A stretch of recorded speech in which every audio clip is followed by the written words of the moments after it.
औज़ुबिल्लाहि मिनश्शैतानिर्रजीम बिस्मिल्लाहिर्रहमानिर्रहीम अल्हम्दुलिल्लाहि रब्बिल आलमीन वस्सलातु वस्सलामु अला सय्यिदिल अंबिया वल मुरसलीन अबिल कासिम मुहम्मद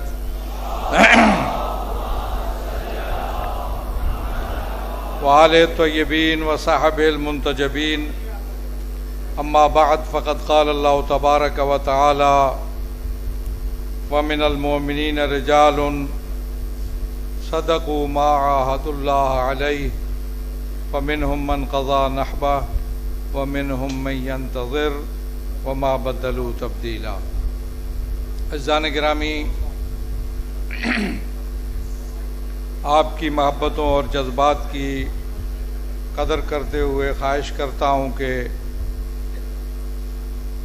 कायदीन, मरहूमीन, शुहदा और जिन शुहदा की याद में हम यहाँ जमा हुए हैं, दीगर शुहदा इस्लाम की अरवाह की शादमानी के लिए सूरह फातिहा और सूरह इखलास तिलावत की।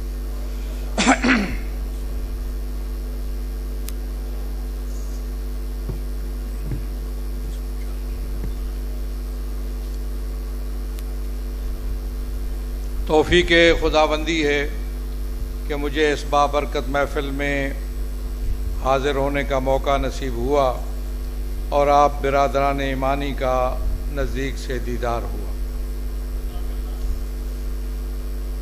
मैं समझता हूँ कि मेरा ख्याल ये है कि कोई तारीख, कोई जिद्दोजहद, कोई पैगाम, कोई मिशन उस वक्त तक मजबूत नहीं होता, कोई जिद्दोजहद उस वक्त तक ताकतवर नहीं होती जब तक किसी नज़रिए की बुनियाद पर कायम न हो और फिर उस नज़रिए के रास्ते में कुर्बानी का जज्बा उन जिद्दोजहद करने वालों के अंदर मौजूद न हो। दो चीज़ें ज़रूरी हैं, नज़रिया होना चाहिए और नज़रिए के लिए कुर्बानी का जज्बा होना चाहिए। मैं समझता हूँ कि हमारी ये जिद्दोजहद जो शुरू हुई पाकिस्तान में मुख्तलिफ नामों से, मुख्तलिफ उन्वानों से, शिया कॉन्फ्रेंस, आल पाकिस्तान शिया कॉन्फ्रेंस जो तकसीम के बाद आल पाकिस्तान शिया कॉन्फ्रेंस कहलाई, उससे पहले आल इंडिया शिया कॉन्फ्रेंस थी, फिर इदारा तहफ़्फ़ुज़ हुकूक़ शिया कायम हुआ और फिर एक मरहला ऐसा आया जब सैकड़ों उलमा ने कराची में जमा होकर नज़रिए क़ियादत की बुनियाद रखी। सन 64 में, जनवरी सन 64 में ख़तीब आज़म अल्लामा सैयद मोहम्मद देहलवी मरहूम, जिनको सबसे पहले पाकिस्तान में कायदे मिल्लत जाफरिया का खिताब मिला, कराची के अंदर उलमाए किराम की कॉन्फ्रेंस बुलाई और नज़रिया क़ियादत की बुनियाद रखी और यहाँ से ये सिलसिला चला। और आप जानते हैं कि हम कायदीन की बरसी मना रहे हैं, शुहदा की बरसी मना रहे हैं। ये नज़रिया क़ियादत पाकिस्तान के अंदर तशय्यो के वजूद, तशय्यो की बका, तशय्यो के हुकूक की हिफाजत का, तशय्यो के हुकूक को,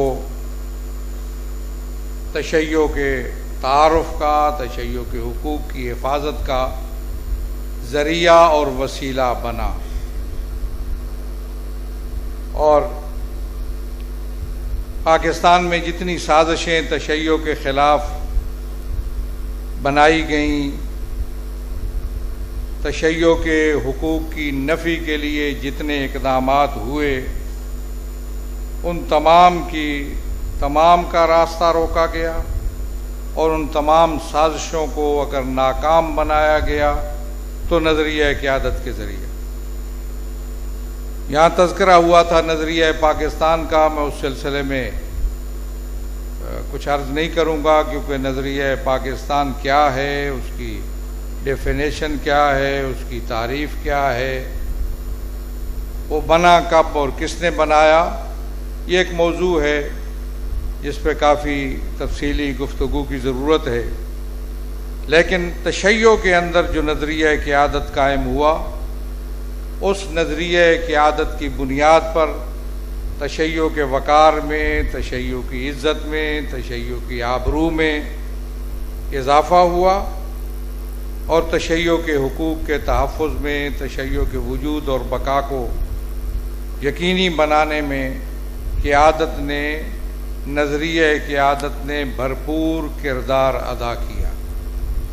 आपने देखा कि जब इस मुल्क के अंदर इस्लामाइजेशन के नाम पर, इस मुल्क के अंदर जब ये महसूस किया गया कि पाकिस्तान के रहने वाले शियों के हुकूक़ को नज़रअंदाज किया जा रहा है, तो अल्लामा सैयद मोहम्मद देहलवी ने उलमाए किराम को जमा किया और शिया मुतालबात कमेटी की बुनियाद रखी, जिसमें 3 मुतालबे थे: अलहदा शिया दीनियात, अज़ादारी सय्यदुश्शुहदा और औकाफ।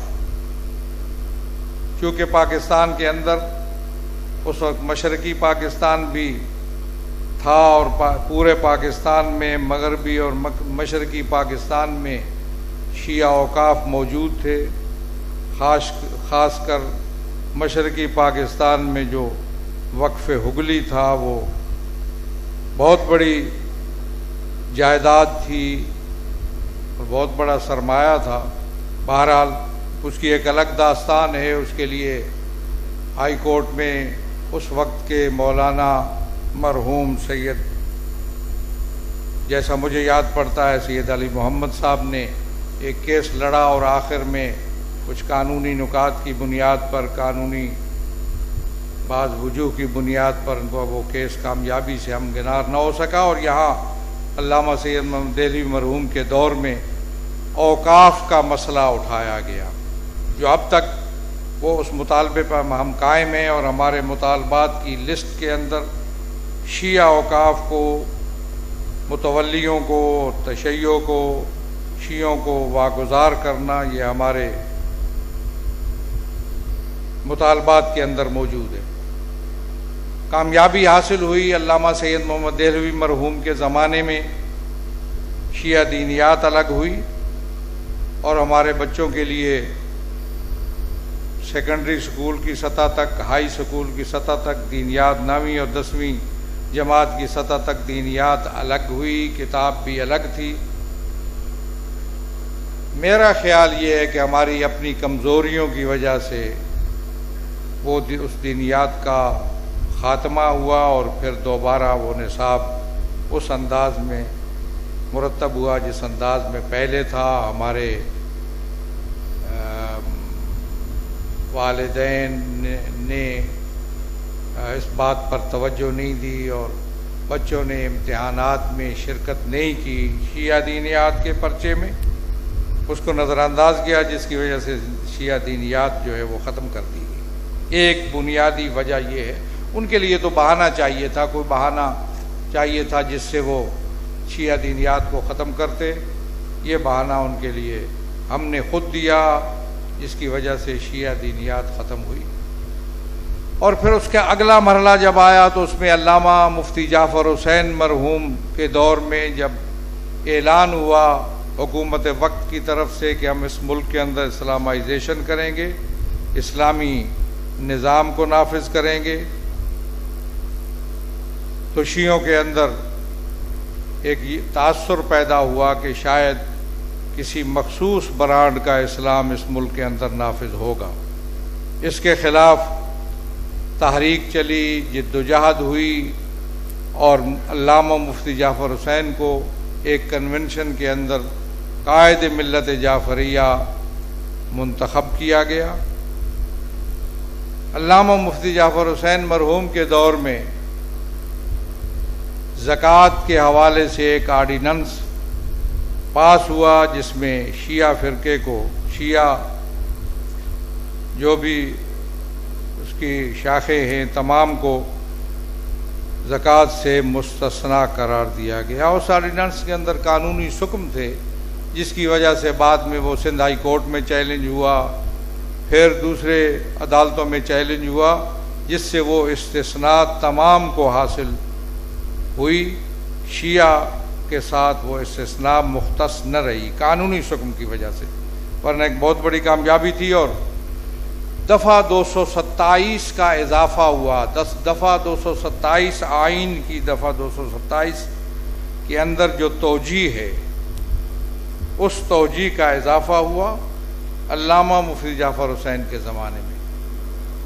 और इसी तरीके पे शहीद कायद के दौर में तहरीक के अहदाफ में और वसअत पैदा हुई, और तहरीक जाफरिया के को एक कौमी और बैनुल-अक़वामी प्लेटफार्म की हैसियत से पहचाना जाने लगा। और इस पहचानने में अल्लामा शहीद कायद अल्लामा आरिफ हुसैनी का किरदार था। उनकी कोशिशों से तहरीक जाफरिया को एक आलमी तहरीक की हैसियत मिली, आलमी सतह पर पहचाने जाने वाली तहरीक की हैसियत मिली।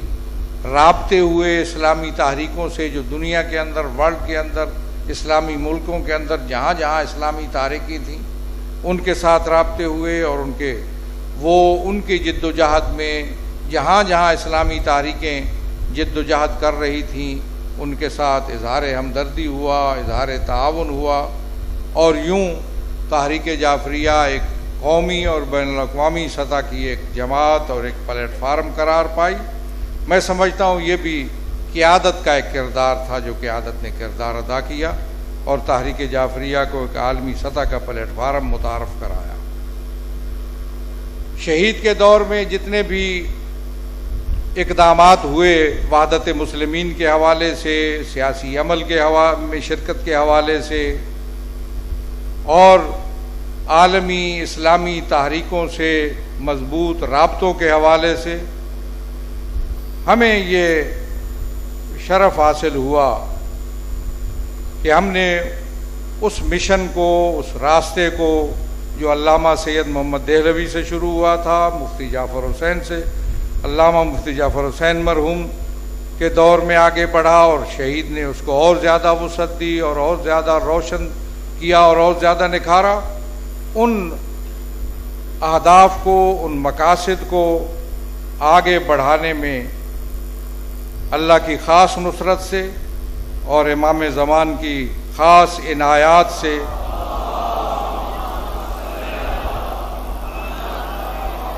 उन अहदाफ को अमली जामा पहनाने का काफ़ी हद तक शरफ़ हमें हासिल हुआ। तशय्यो के बका और उसके वजूद को, तशय्यो के अज़मत को, तशय्यो के रोशन चेहरे को मुतारफ़ कराने में मैं समझता हूँ कि ये इनायात थी ख़ास मौला की, और ख़ास एक तवज्जो थी, जिसकी बुनियाद पर हमें ये मौका मिला कि हमने तशय्यो को एक कौमी धारे की एक जमात की हैसियत से मुतारफ़ कराया। कोशिशें ये थी कि तशय्यो को मैदान से खारिज किया जाए, कोशिशें ये हुई कि तशय्यो को दूसरे या तीसरे दर्जे का शहरी बनाया जाए, साजिशें थीं। उन साजिशों को नाकाम बनाने में मैं समझता हूँ कि हमें ये शरफ़ मिला कि उनको नाकाम बनाने में एक किरदार अदा हुआ। आप लोगों के ताउन से, आप लोगों के महब्बतों और शफ़क़तों की वजह से हमें ये मौका मिला कि हमने इन साजिशों को नाकाम बनाया। कोशिशें हुई, तशय्यो के ख़िलाफ़ गलीज़ मुहिम शुरू की गई, तशय्यो को दूसरे और तीसरे दर्जे का शहरी बनाने के लिए मुख्तलिफ़ किस्म के बिल, मुख्तलिफ़ किस्म के कानून, मुख्तलिफ़ किस्म के एक्ट लाने की कोशिश की गई। तमाम उन कोशिशों को आपकी ताउन से, उलमाए किराम के ताउन से, अमायदीन के ताउन से, आप कारकुनों के ताउन से हमने उनको नाकाम बनाया। आज कोई साजिश ऐसी जो तशय्यो के ख़िलाफ़ की जा मुमकिन हो सकती हो, मैं समझता हूं कि कोई साजिश आज कामयाब नहीं हो सकती। शरीयत बिल को देख लीजिए, बहुत से बिल आए, अब मैं तफसील में नहीं जाऊंगा, बहुत से शरीयत बिल आए और शरीयत बिल की कैफियत ऐसी थी कि लोगों के अंदर ये खौफ पैदा हुआ, तशय्यो के अंदर ये खौफ पैदा हुआ कि अगर ये शरीयत बिल इस मुल्क के अंदर नाफिज हुआ तो ये मुल्क एक ख़ास नहज पे चल पड़ेगा, यहाँ तशय्यो के लिए ज़िंदगी गुजारना मुश्किल होगा।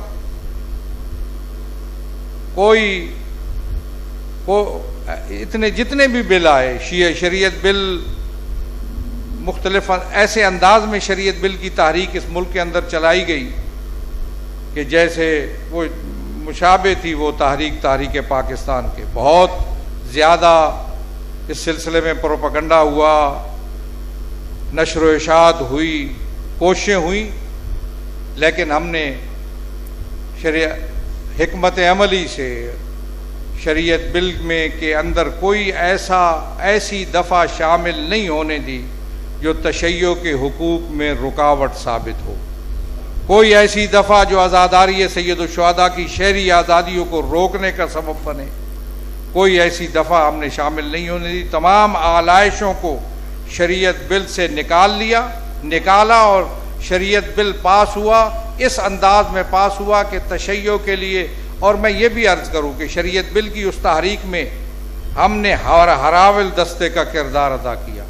हम शरीयत बिल में अगर दिफाई पोजीशन इख्तियार करते, उसका मुकाबला करते या उसको कंडम करते, उसकी बजाय हमने शरीयत बिल की उस तहरीक को अपने हाथ में लिया और उस तहरीक को वहाँ तक पहुँचाया जहाँ वो शरीयत बिल शिया तशय्यो के हुकूक के लिए, तशय्यो के वजूद के लिए, तशय्यो के बका के लिए उसमें ज़र्रा भर भी कोई ख़तरा मौजूद नहीं रहा। शरीयत बिल के हवाले से देख लीजिए, नामूस सहाबा बिल के हवाले से देख लीजिए, आज़ादारी सैयदुश्शुहदा के ख़िलाफ़ कितने कोशिशें हुई और कितनी टास्क फोर्सें बनी, तमाम को हमने नाकाम बनाया। मैं समझता हूँ कि ये प्लेटफार्म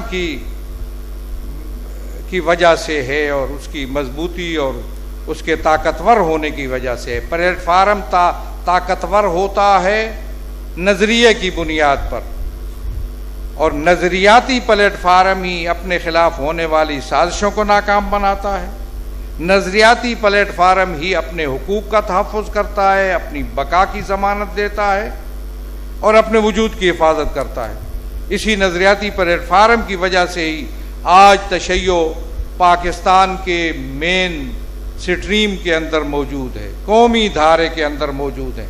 जो लोग हमें एक महदूद सोच रखने वाला गिरोह या फ़िरका समझते थे, आज हम उन लोगों के अंदर, उन मसालिक के अंदर, उन मकातिब फ़िक्र के अंदर बराबरी की बुनियाद पर मौजूद हैं।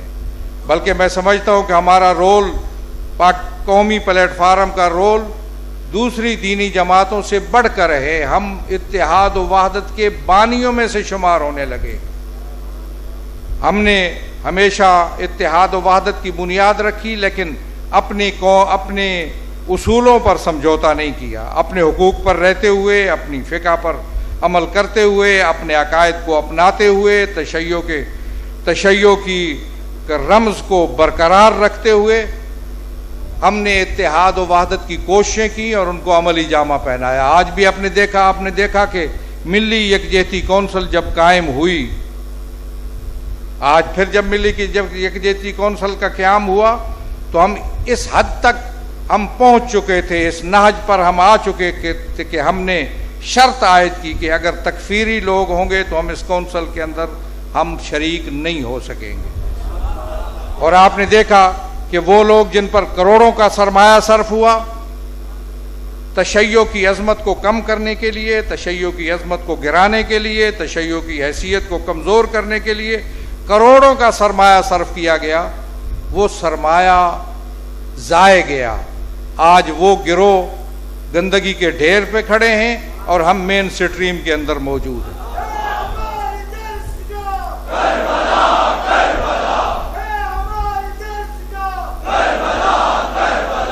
कौमी प्लेटफार्म को ये इम्तियाज़ हासिल है कि हम तशय्यो को भी ये समझाने में कामयाब हुए कि तमाम दीनी जमातें, ये दीनी मसालिक आपके दुश्मन नहीं है। एक गिरोह है जो तैयार किया गया है इसके लिए, जो किराए के लोग हैं, जिनकी कोई हैसियत नहीं है। एक गिरोह है जो आपके खिलाफ आमादा किया गया, तैयार किया गया है ताकि आपकी हैसियत को, आपकी अजमत को, आपके वकार को, आपके हुकूक को ज़ख्म पहुँचाए। दीनी जमातों के साथ मैं समझता हूँ कि कोई तनाज़ा ऐसा नहीं है इस अंदाज का जिस अंदाज में ये गिरोह हमारे खिलाफ गलीज मुहिम चलाए हुए हैं। एक दौर था जब दीनी जमातों की तरफ से भी आप पर इल्ज़ाम तराशियाँ होती थीं। आज हमारे मेन सिट ऐन उनके वसत और दरमियान में बैठने की वजह से दीनी जमातों की तरफ से आप इल्ज़ाम तराशी बंद हो चुकी है। दीनी मसालिक की तरफ से इल्ज़ाम तराशी बंद हो चुकी है और आपके खिलाफ साजिशों में अंदर खाने ज़ाहिर है बहुत से लोग हैं जो शरीक होते होंगे और उनके साथ शामिल भी होते होंगे, उनकी पुष्टपनाही भी करते होंगे, लेकिन अला ज़ाहिर कोई दीनी मसलक किसी साजिश के अंदर, किसी साजिश का हिस्सा ज़ाहिरन बनने के लिए तैयार नहीं है। और तमाम दीनी जमातें, आप इसी मिली यकजहती कौंसिल के अंदर जब बात हुई, जब मैंने कहा कि हम तकफीरी गिरोह के साथ नहीं बैठेंगे, तो बहुत से लोगों ने यह कहा कि हम एक एलामिया जारी करते हैं जिसमें हम शियों को मुसलमान होने की बात करेंगे। उस एलामिया के अंदर हम तहरीर करेंगे कि शिया मुसलमान हैं। मैंने कहा मुझे इस एलामिया की ज़रूरत नहीं है।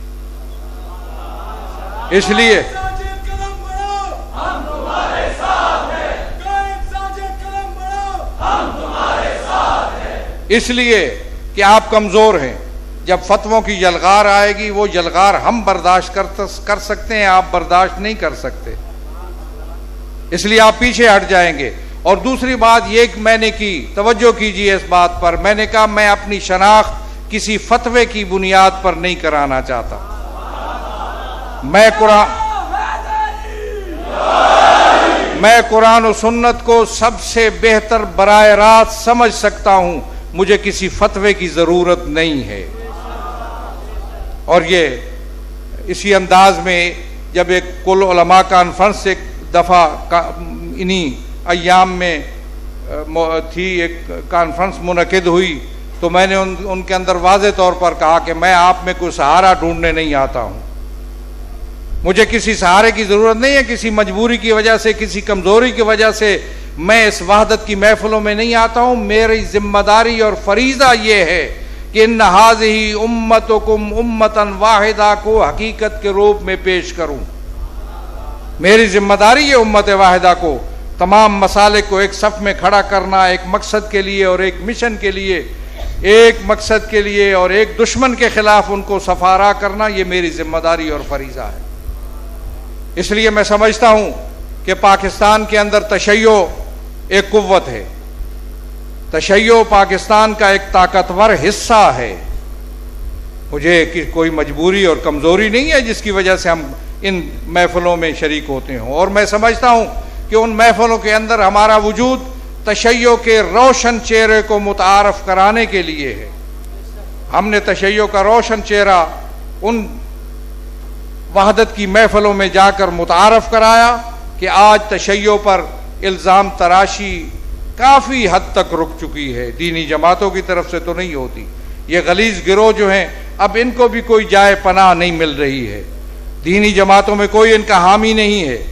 इसलिए मैं ये समझता हूँ कि कौमी प्लेटफार्म को मजबूत करना, कौमी प्लेटफार्म को तवाना करना, आप किसी को मानते हैं या नहीं मानते हैं, किसी के क़यादत को तस्लीम करते हैं या नहीं करते हैं, ये कौमी प्लेटफार्म है, ये तसलसल है। और मैं फिर एक बात वजाहत कर दूं कि जिस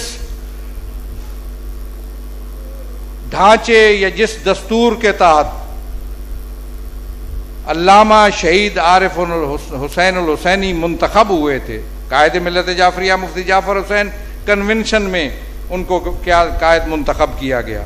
उसके बाद उन्होंने दस्तूर बनाया और दस्तूर और ढांचे के तहत वो शहीद आरिफ हुसैन अल हुसैनी उस दस्तूर और ढांचे के तहत मुंतखब हुए जो अल्लामा मुफ्ती जाफर हुसैन मरहूम ने कायम किया था। और मुझे ये एजाज़ हासिल है कि मैं उस ढांचे और दस्तूर के तहत मुंतखब हुआ हूँ जो दस्तूर और ढांचा अल्लामा शहीद आरिफ उल हुसैनी ने कायम किया था। इसलिए ये तसलसल है, एक कौमी प्लेटफार्म का तसलसल है। इस तसलसल को कायम रखना, कौमी प्लेटफार्म को मजबूत करना, ये बहुत ज़रूरी है। इसी के ज़रिए आप तशय्यो के वजूद और बका की ज़मानत दे सकते हैं। इसी के ज़रिए आप तशय्यो के ख़िलाफ़ होने वाली साजिशों को नाकाम बना सकते हैं। इसी के ज़रिए पाकिस्तान के अंदर जो इस वक्त सूरत हाल है, इस सूरत हाल को हिकमत अमली से आप तब्दील कर सकते हैं और बेहतर बना सकते हैं। हमारी जिम्मेदारियां सिर्फ महदूद नहीं हैं, बल्कि पाकिस्तान की हालात की इस्लाह करना, आदिलाना निज़ाम का क़याम करना, अदल अली का क़याम हमारा मंशूर है। इस पाकिस्तान के अंदर पाकिस्तान के मसाइल और मुश्किलात और बहरानों का हल अदल अली के क़याम में है। और मैं समझता हूँ कि अदल अली ऐसा निज़ाम है जिस पर तमाम मसालिक मुत्तफ़िक हो सकते हैं। अदल अली के लिए क़याम की जिम्मेदारी भी हम पर है, उसके लिए जिद्दोजहद को आगे बढ़ाना और अदल अली का क़याम हमारी जिम्मेदारी है। और पाकिस्तान के मुरव्वजा निज़ाम में इंतखाबात के ज़रिया पार्लियामेंट तक पहुँचना, कोशिश करना कि पार्लियामेंट तक ऐसे लोग पहुँचें जो तशय्यो के बका और वजूद के हवाले से मुस्बत किरदार अदा कर सकें, यह भी हमारी जिम्मेदारी है। हमने हमेशा फैसला कुन रोल अदा किया इस मुल्क के अंदर। आपने देखा कि 2 मरहलों पे हमने जिस जमात का साथ दिया वो जमात हुकूमत तक पहुंची, और जिस जमात का से हम जुदा हुए वो जमात हुकूमत तक नहीं पहुंच सकी। 2 दफ़ा ये हो चुका है। हम गिलगित बल्तिस्तान में 2 दफ़ा हुकूमत मखलूत हुकूमत, एक दफ़ा मखलूत हुकूमत और एक दफ़ा हुकूमत की सरबराही हमारे पास थी। आज जिसको आप वज़ीर आला कहते हैं, उस वक्त डिप्टी चीफ एग्जीक्यूटिव कहते थे। वो डिप्टी चीफ एग्जीक्यूटिव तारीख जाफरिया का बाकायदा रुकन था। 2 दफ़ा कायम हुई। अब वहाँ मुश्किलात की वजह से हमने कुछ पीछे हटे हैं, लेकिन मैं समझता हूँ कि सियासी मैदान के अंदर हम मौजूद हैं।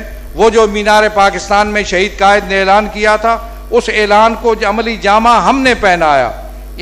2 इमामों को सेनेट तक पहुँचाने का एजाज़ भी हमें हासिल हुआ, और कौमी असम्बली और सूबाई असम्बलियों में नुमाइंदगी हासिल करना भी, ये भी एजाज़ हमें हासिल हुआ। आज भी कई सूबाई असम्बलियों में हमारी नुमाइंदगी मौजूद है। जंग के अंदर दुश्मनों को शिकस्त देना और दुश्मन के दुश्मन को जो दोस्त होता है उसको कामयाब कराने में इस कौमी प्लेटफार्म का किरदार रहा है। वहाँ को सब शिया नहीं है, शिया और सुन्निया दोनों के वोटों को मिलाकर, दोनों को इकट्ठा करके ऐसे अंदाज से इंतखाबात में हिस्सा लेना जिससे एक शख्स मुंतखब हुआ जो आपके मौक़िफ़ की मुख्तलिफ चैनलों पर तर्जमानी करता है। शायद बहुत से लोगों को ये पता ना हो कि उसकी कामयाबी में मेन किरदार हमारा है। बहुत सी सीटों पर हमारा फैसला कुन किरदार है। और मैं ये समझता हूँ कि हमें हमारे दोस्तों को, उलमा को, साथियों को, शिया अवाम को इस तरह तवज्जो देनी चाहिए कि मजहबी हुकूक का तहफ़्फ़ुज़ भी सियासी कुव्वत के ज़रिया किया जा सकता है।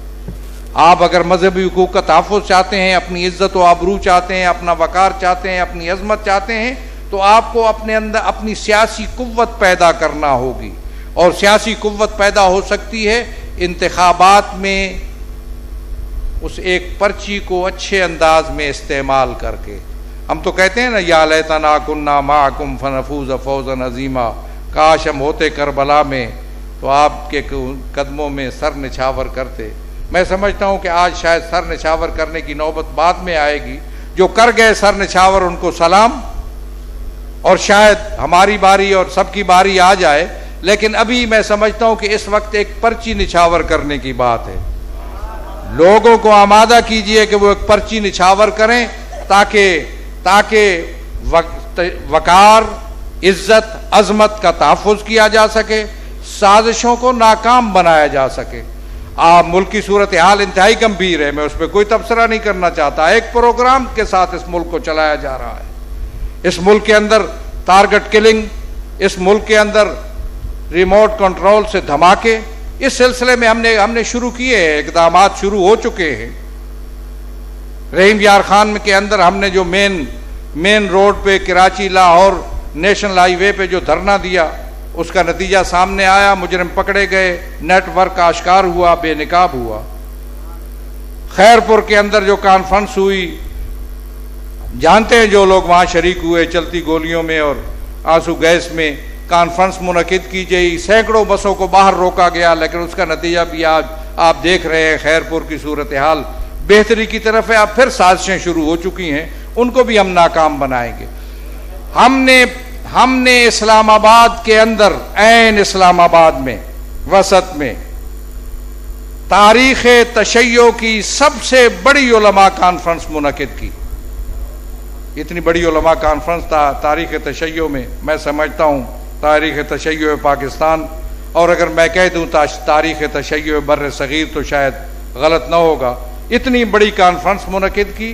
और तारीख़ पाकिस्तान की सबसे बड़ी रैली उलमा की मुनक़िद की, ऐन कल्ब इस्लामाबाद में। इन कॉन्फ्रेंसों ने बहुत से सवालों के, इस कॉन्फ्रेंस ने, इस रैली ने बहुत से सवालों के जवाब दे दिए हैं।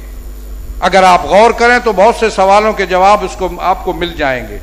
इसने आपको भी पैगाम दिया, इस कॉन्फ्रेंस ने आपको भी पैगाम दिया, उसका आपके सोचने के लिए, आपके लिए लम्हे फिक्रिया है। इस कॉन्फ्रेंस ने इस्लामाबाद को भी पैगाम दिया है कि इतनी बड़ी तादाद में उलमाए किराम जमा होकर जो मौक़िफ़ बयान कर रहे हैं, जो मुतालबा कर रहे हैं, जो दर्द पेश कर रहे हैं, उसकी तरफ इस्लामाबाद को तवज्जो देना होगी। और मैं समझता हूं कि इस्लामाबाद में ये चीज़ ज़ेर बहस है। और इस सिलसिले में हमने 3 रोज़ा तंजीमी कन्वेंशन किया, सिर्फ तंजीमी गुफ्तगू हुई और तंजीमी मामलात तय हुए, और उसके नतीजे में अब पूरे मुल्क के अंदर तंजीम साजी शुरू है। तैयार रहिए, अगला मरहला तंजीमी कन्वेंशन का होगा, और उसके बाद इंशाअल्लाह फिर आवाम को भी हम ज़हमत देंगे, और फिर जब आवाम को हम ज़हमत देंगे तो वो आखिरी मरहला होगा, आखिरी मरहला इंशाअल्लाह होगा। और उसके बाद मैं समझता हूँ कि इस मुल्क की सूरत हाल यकीनन बेहतरी की तरफ जाएगी। इसके लिए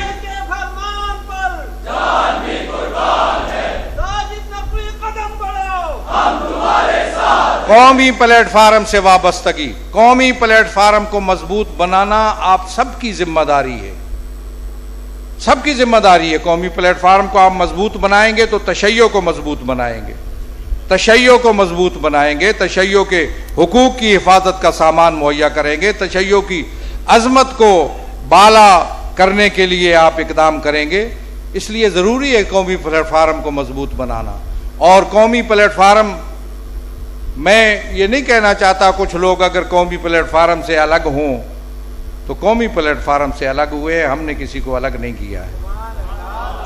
और फिर अगर कोई अलग होकर वहां खड़े होकर मुझे कहे कि आइए इत्तेहाद इबादत करें, तो मंतकी लिहाज से ये बात दुरुस्त नहीं बनती है।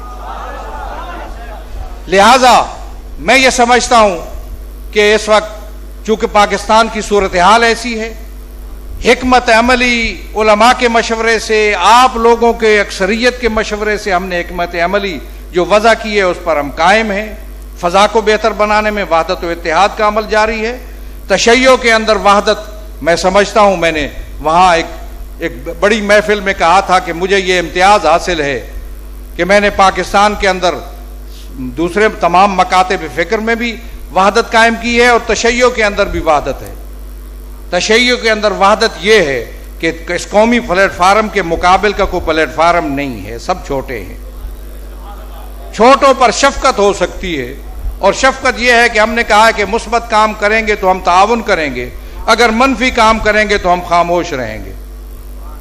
मैंने कहा कि जितने भी ममालिक हैं जहाँ शिया आबाद हैं, वहाँ शियों के अंदर इख्तलाफ, सुनिए इस बात को, शियों के अंदर इख्तलाफात हुए, शिया ने शिया का गला काटा। मैं तारीख नहीं दोहराता, बहुत से इनको दोहराता नहीं हूँ, बहुत से ममालिक में ऐसा हुआ। मैंने कहा मुझे ये इम्तियाज़ हासिल है कि अगर मेरे यहाँ अगर कोई इख्तलाफ हुआ भी तो किसी को ये जुर्रत नहीं हुई कि दूसरे के गरेबान तक हाथ पहुँचाए।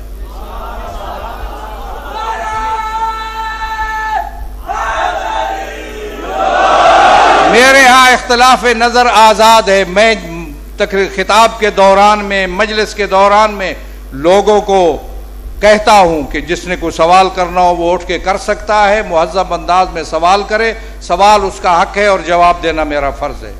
मेरी महफिल या मेरी तकरीर मजलिस इससे ख़राब नहीं होती। हमारे यहाँ आज़ादी है, आज़ादी राय है, मशव और मुशावरत से मामला चलता है। तंजीमी उसूल और कवायद की रोशनी में जो कवायद कायम किए थे अल्लामा मुफ्ती जाफर हुसैन ने, और उसके बाद उन कवायद को जो नए सिरे से तदवीन हुए शहीद अल्लामा आरिफ हुसैन हुसैनी कायद शहीद के दौर में, उन्हीं कवायद और उन्हीं पॉलिसी, वही अंदाज, वही तरीक़ेकार आज भी कायम है, उसी पर हम कायम है और उसी को लेकर आगे चल रहे हैं। उसकी रोशनी में हमने जो हिकमत अमली वज़ा की है, उस हिकमत अमली के नतीजे में हम हर मैदान में अपने अंदाज में काम कर रहे हैं। हमने एक पीएन से लेकर सदर तक अपने मुतालबात पहुंचाए। कराची के वाक़यात हों, कोयटा की टारगेट किलिंग हो, कराची की टारगेट किलिंग हो, पाराचनार के हों, हंगो या गिलगित बल्तिस्तान चलास के वाक़यात हों, इन तमाम वाक़यात को हमने जिम्मेदारों तक पहुंचाया, वज़ीर आज़म तक भी पहुंचाया, इसलिए कि हुक्मरान यही हैं। कर सकें न कर सकें ये अलग बात है। सूरत हाल मुल्क की ऐसी है कि इस वक्त बड़ी मुश्किल सूरत हाल है। इसलिए मैं समझता हूं कि इस अंदाज से हम इन मामलात को भी आगे बढ़ा रहे हैं। एहतजाज का सिलसिला भी जारी है, इज्तिमाआत भी हो रहे हैं, कौमी उलमा कॉन्फ्रेंस और उसके बाद ये जो कॉन्फ्रेंसें हैं, अब पंजाब के अंदर 3 बड़ी कॉन्फ्रेंसें डिवीजनल हो चुकी है। पंजाब की ख्वाहिश ये है कि वो पंजाब की सतह पर, डिवीज़न की सतह पर अवामी कन्वेंशन करेंगे, बाहर उनकी एक राय है, और इससे चलते चलते हम पहुँचेंगे उस जगह पर जहाँ हमारा टारगेट इस्लामाबाद होगा। और फिर इंशाअल्लाह तशय्यो की अज़मत व वक़ार और तशय्यो के हुकूक और तशय्यो की इज़्ज़त आबरू के तहफ़्फ़ुज़ के लिए मुनासिब कदम उठाया जाएगा। ये इक़दामात जारी हैं और इस सिलसिले में जो अब पाकिस्तान की जो सूरत हाल है, मैं उसको बेहतर अंदाज में जानता हूँ। उस सूरत हाल के मुताबिक मुनासिब इक़दामात, मजबूत इक़दामात, मरबूत इक़दामात हो रहे हैं। ज़ाहिर है 2 बातें हैं, एक तो हमारी ये आवाज़ आवाम तक नहीं पहुँच पा रही है, आवाम को ये पता नहीं है कि हम क्या इक़दाम कर रहे हैं, क्या नहीं कर रहे हैं। ये तंजीम का जिम्मेदारी है, ये आप उलमा की जिम्मेदारी है, ये कारकुनों की जिम्मेदारी है कि वो उन अवाम तक पहुँचाएँ कि उनकी बेहतरी के लिए, उनके मसाइल और मुश्किलात के हल के लिए क्या क्या इक़दामात हो रहे हैं। और ये भी आप जान लीजिए कि जहाँ भी कोई मसला पैदा होता है, कोई मसला ऐसा नहीं है जो हम तक पहुँचे और उसके हल के लिए हमारी तरफ से इक़दाम ना हो। कोई शख्स ऐसा नहीं है जो किसी मुश्किल में और हम तक पहुँचे और उसकी मुश्किल की रफ़ा के लिए हमने कोई इक़दाम न किया हो। ये मैं चैलेंज से कह रहा हूँ और पाकिस्तान के अंदर सूरत हाल यही है। इस हवाले से मैं समझता हूँ कि मुश्किलात हैं, शहादतें हैं, तकलीफ़ें हैं, ज़हमतें हैं। कौमें अपने ज़िंदगी के सफ़र में, कौमी ज़िंदगी की सफ़र में उन मुश्किलात का सामना भी उन्हें होता है, मसाइब का सामना भी होता है, शहादतों का सामना भी होता है। खाने ज़हरा से लेकर मस्जिद कूफा और करबला से गुजरते हुए कोई दौर ऐसा नहीं आया जहां तशय्यो के लिए शहादतों का सुर्ख खून न पेश किया गया हो। कोई वो कौन सी मुश्किल है, वो कौन सी मुसीबत है, वो कौन सा जुल्म है जो तशय्यो पर न ढाया गया हो। करबला में जो मसाइब आए, करबला में जो मजालिम ढाए गए, जो मुसीबतें आईं, उनकी नज़ीर कहीं नहीं मिलती। वो हमारे लिए नमूना है।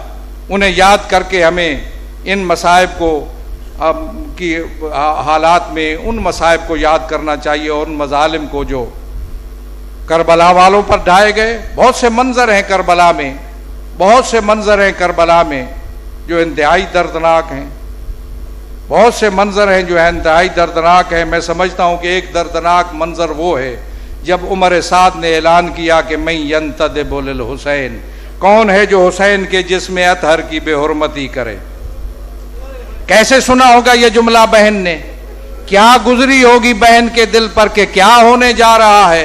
10 ना नजीब इंसान जिन्होंने अपने घोड़ों को ताज़ा सुमें लगाई हुई थी, आगे बढ़े। सुनते रहते हो ना कि मगरिब के घोड़े मशरिक चले और मशरिक के घोड़े मगरिब चले। इस अंदाज में चले वो घोड़े, इस अंदाज में चलो वो घोड़े कि रज्जू सदरहू बेज़हरे, सीने की हड्डियां पुश्त की हड्डियों से जा मिली। आई है ना बहन लाश के ऊपर, नहीं पहचान सकी। कहा अंता अखिल हुसैन, मेरे भाई हुसैन तुम हो। अंता इब्न उम्मी फातिमा ज़हरा, मेरी माँ फातिमा के लाडले तुम हो। रुख किया का मदीने की तरफ। कहा या जद्दा सल्ला अलैका मलिकुस्समा, नाना तुझ पर तो आसमान और जमीन के फरिश्तों ने दरूद भेजा। वहाजा हुसैनुन मुरम्मलुन बिद्दिमा मुकत्तउल आज़ा मसलूबुल इमामत वर्रिदा, मेरा भाई खाक व खून में गिलता है। उठाया भाई की लाश को हाथ के ऊपर। तौहीद शनास बाप की तौहीद शनास बेटी ने रुख किया आसमान की तरफ। कहा अल्लाहुम्मा तकब्बल मिन्ना हाज़ल कुर्बान, बारलाम अहले बैत की ये कुर्बानी कबूल फरमा। अल्लाह लअनतुल्लाहि अलल कौमिज़ ज़ालिमीन व सयअलमुल लज़ीना ज़लमू व यनक़लिबून। बारलाह हमारे इन शुहदा पे अपनी रहमत और बरकत नाज़िल फरमा। बारलाह जमी हाज़िरीन को शर्र शैतान शर्र दुश्मनान से अपने हिफ्ज़ व अमान में रख। परेशानियाँ दूर फरमा, मुश्किलात रफ़ा फरमा, सुकून व इत्मीनान और राहत की ज़िंदगी नसीब फरमा। बारलाह इत्तेहाद व वहदत की बरकत से माला माल फरमा। दुश्मनों के अज़ाइम नाकाम बना। दिलों में जो हाजात हैं तो अलीमुम बिज़ात सुदूर है पूरी फरमा। हम सब की तौफीकात खैर में इजाफा फरमा।